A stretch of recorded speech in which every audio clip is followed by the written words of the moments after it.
Hello again from everybody at KSHE95. My name is Nick Bacott with two T's. With me once again, Mike from Weber Chevrolet. We are on Welcome to the dealership. At one of their newly renovated service centers. You got to check them out. More on that later.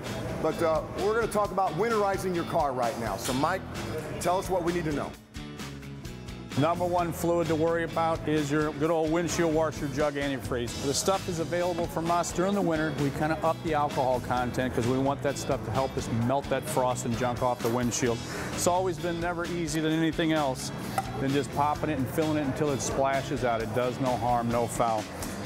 Again, when our guys are doing the lube oil and filters, we can check the quality of it and see where it's at. But a little higher content of alcohol always goes to help us, and that's what you want. It'll say winter blend on them or something along that nature. Same thing with stuff with us.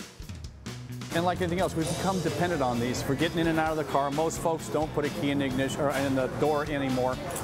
Your key fobs are where it's at. These are the two biggest examples of the ones we have. The cool thing of it is it's a very simple procedure. I always tell people if they can't remember the last time they changed it, then take it out and throw it away. The lifespan's about 2 years, 24 months, depending on how much you use. Again, a very simple thing. Scrapers. Everybody's seen it. Everybody's been next to a guy who's digging away at this thing and busting to pieces. Buy the biggest honking scraper you can buy. Leverage is your buddy. Get a big old broom.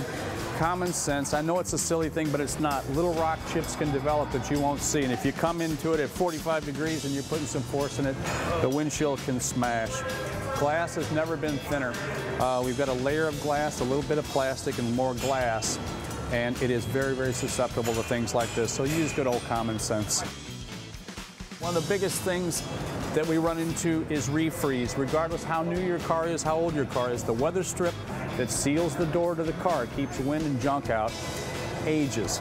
Silicone sprays your buddy in the middle of the winter. That perimeter of that needs to be squirted or sealed so that when we have a 40-degree day, a 20-degree day, a 40-degree day, a 20-degree day, it freezes on it, increases the difficulty of opening that door.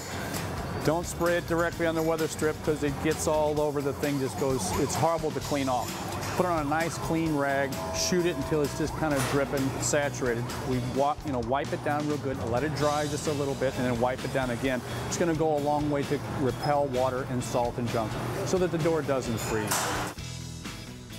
So a bug out bag, think about this. Think about yourself and the basic stuff that you need to be comfortable for 4 to 5 hours in the car. Always get bottled water.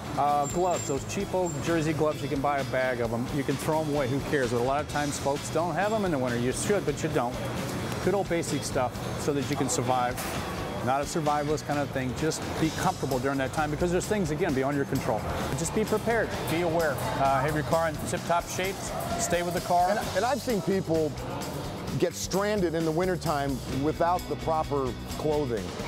You know, they didn't bring a coat with them because, oh, they're just going to be in the car. You know, they won't have to get out of the car. Well, they didn't anticipate the car breaking down. So dress right, you'll thank me later. Bring it in. I got some good sharp guys. We can go over these things, make sure you got good safe travel. That's what we're here to do. Thank you, Mike. Fair enough. Good seeing you again.